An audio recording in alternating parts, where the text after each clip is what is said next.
We start out this morning with Congressman Scott Perry here at 7:05. Good morning, Congressman. How are you? Hey, I'm well, Gary. How are you? Well, doing well, and it's great to have you on the show. And we're going to take down the music here for you, but good to have you in this morning. And I guess the first question out of the gate doesn't have to do with the issues or anything, but more. I saw where obviously President Trump has been quarantined. As at Walter Reed, may be released as early as today. He and his wife both testing positive for the Wuhan virus. I know you were at the rally the other week, and there were some questions about whether or not people around him got this. And I know you've been tested already, and people are anxious to hear how that went for you.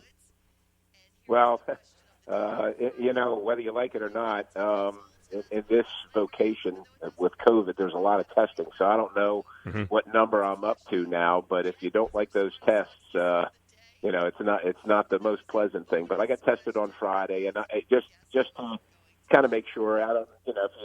People really don't think about this stuff, but I was on at the rally on Saturday. But if you're not traveling with the president, you don't get near the president. So I was in Harrisburg. I was here at home when he came, and so I'm in the crowd essentially. So I was never that close to the president. Now, if you travel with the president, you are not allowed to travel with the president unless you're tested. And so the protocol is that everybody that gets near the president is tested for traveling or otherwise. So, it is interesting in a way. I would think that the White House, that anything in that operation is probably one of the most tested places on the planet, save a hospital or a clinic or something like that that's doing testing just as a matter of course. I mean, anybody that goes near the place, and certainly near the president at all, or if you're going to have any interaction with the president, you're going to be tested. And so that's just part of life now.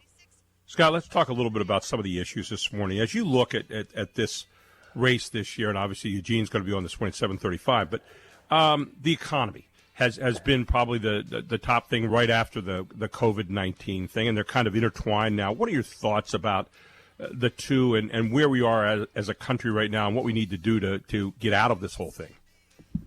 Well, we did see, and I think it's hard to refute legitimately at this point, a resurgence in the economy that, quite honestly, I think few of us, if any of us, have ever seen in our life with the election of President Trump and then the policies that went along with that. And I would characterize the Tax Cut and Jobs Act and the reduction in regulation, mostly from the president, but at least in its two first years, with Congress's limited help on that, as making a huge difference, and just a difference in the mood of everybody, whether you're an employee or an employer. Employees had just an amazing amount of opportunities, whether it was to increase their salaries or their and this is generally speaking, Gary, not everybody, sure. But what they could do at the place where they were working, or if they didn't like that anymore and wanted to change vocations, everybody was looking for employees. And of course that's what we want, I think, in America. That's what solves much of our debt crisis. That solves many of our other problems that are in need of funding, because the more people are working, of course, the more people that are paying in. And the revenues were, of course, at record levels. The federal money going into the federal level was at record levels. And, of course, we just turned the switch off completely in March of 2020, of this year, and shut it off. And ostensibly it was supposed to be for a couple weeks to flatten the curve so that hospitals weren't overrun. I mean, that's literally, if you remember, I know it seems like 100 years ago now, but that's why we did that. But then we just kept going and going and going. And, of course, now it's just so heartbreaking. I hear from businesses on a regular basis, a daily basis. They're on the very edge of hanging on at this point. And, unfortunately, just like seems like everything else these days, the virus and all things around it, whether it's economic packages coming out of Congress, whether it's decisions at state levels or what have you, has become political. And, people that are trying to survive, save their businesses, save their employment, save their homes, they don't care about the politics of this. They want to get back to some normalcy. They want to be able to live their lives some way and save the things that they have worked so hard to have and to keep those. And I'm not sure that everybody's able to do that at this point. I think some of these places that have closed will never, ever come back, and that is really, really heartbreaking. And I just think we have not done the greatest job at reducing the risk of COVID, because it's real, but also understand that, suicides are up, alcoholism is up, depression is up, drug use, and people losing livelihoods compared to last February or, last October are up. Let's talk about health care a little bit. One of the things that President Trump promised in 2016 was to get rid of Obamacare. And, of course, got rid of the mandate. But beyond that, Congress wasn't a huge help in getting rid of Obamacare. And that still sits out there as a sore for a lot of Americans who don't talk about that maybe in polls, but they're hurting with that and wondering, they're kind of left in limbo. Your thoughts about health care and what we can do to improve health care access for all in this country? Well, you're right. Congress did drop the ball. As you know, I was not supportive of the Ryan plan. And so we kind of and I wasn't the only one. There were people on the left and the right that didn't support that. That was more top-down, government-centric health care being imposed upon people. But it did make us stumble out of the gate, and especially when Senator McCain walked in and gave us the thumbs down at whatever time in the morning. So then we had to regroup.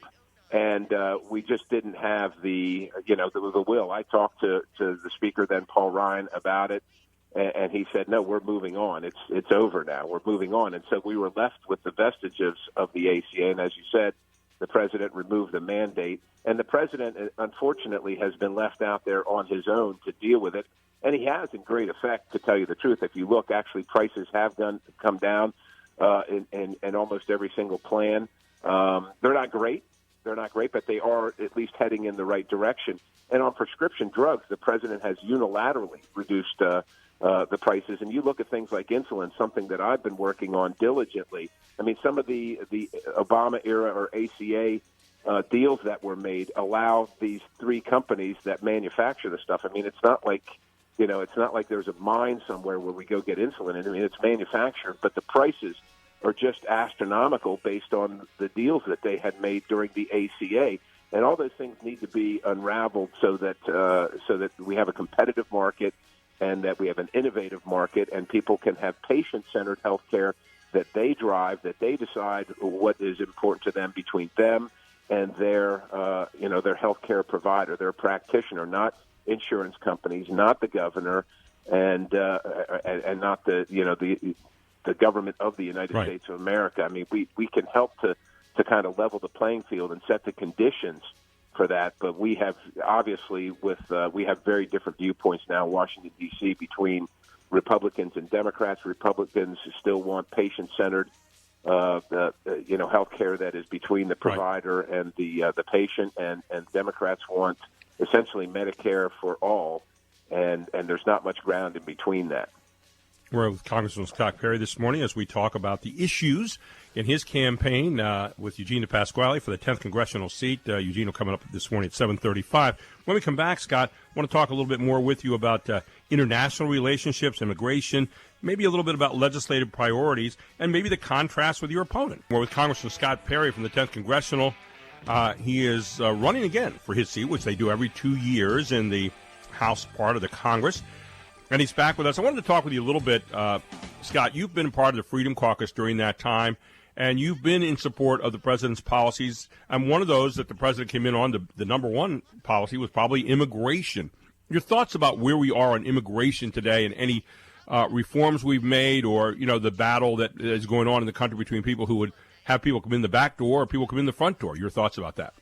Well, we even at this time when we have so many people unemployed, so many Americans unemployed due to this pandemic, we've got people on the left that keep pushing to bring in people illegally if necessary, especially for cheap labor. And that's that comes from big tech companies and other big financial concerns, as well as just rank and file citizens.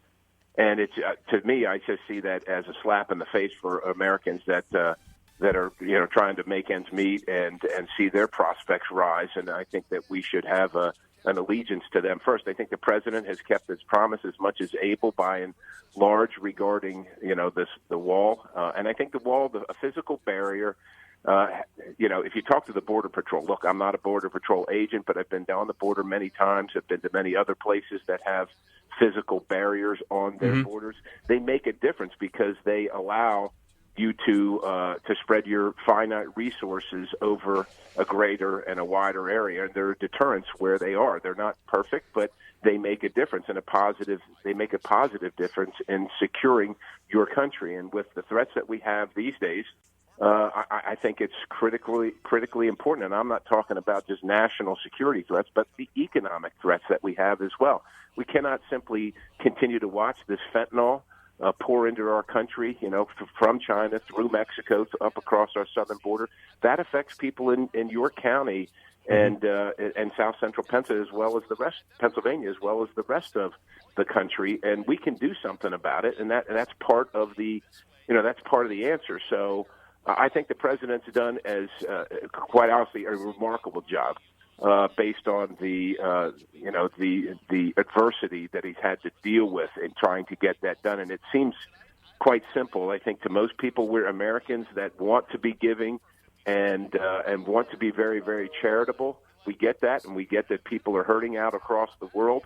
At the same time, securing your country, securing your home is something that I think every single person does every day. I don't know why there's an anathema to that, or why that's hard to kind of draw out to a larger discussion regarding our country. It's the same thing as your home. It's just bigger, but the concept is still the same. When you look at, you're obviously running again for another 2-year term, so obviously there are things that I'm sure you feel you have to do yet. What are the things that you see in a new session that you'd like to see get done, the things that are priorities on your list of legislative priorities?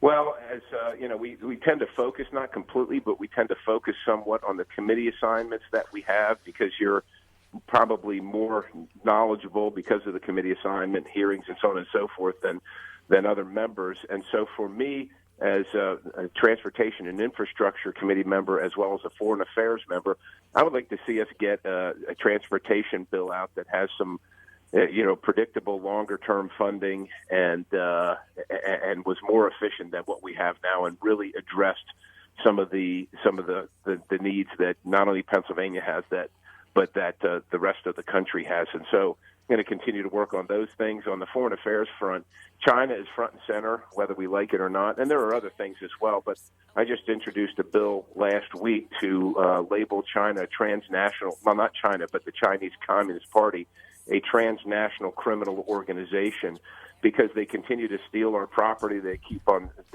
doing things. This is the party, the Communist Party of China. They keep on doing things that anywhere else would be illegal, but because they ostensibly run the country, they're the governing body of the country, they have sovereign immunity to do, to engage in criminal activities. And right. I think we just got to get smart about it and say, these are criminals, and we're going to do something about it. Final question for you. Why should people elect you again to this office? Listen, that's up to people to decide. I always find that strange how that's paraphrased, because right. It makes it very self. I'm just a simple guy. I have to ask a simple question, so that's my only reason throwing it away. Yeah, I understand, Gary. But look, I love our community. I care about the people in it, and I work tirelessly. I am committed to this job. I know that nobody's going to agree with everybody 100% of the time, but you can count on me to be present, to be a listening ear, and if I gotten something wrong, I'll say it, and we'll make adjustments accordingly. But I'm right here dealing with the same issues that you are, and I've always been accessible and completely transparent, and totally committed to this community and our country. And I think that's what you have to be to do. I am not beholden to leadership in Washington, D.C. I think you know that. I think you've seen examples of that on many occasions. I represent the people here in South Central Pennsylvania, not the special interests and not the leadership or anybody else in Washington, D.C. Congressman, appreciate you taking the time to join us this morning. We're looking forward to October 30th with the debate we're going to have here with you and Eugene DePasquale. But until then, keep working hard and good luck. Thank you, Gary. You have a great day. God bless you.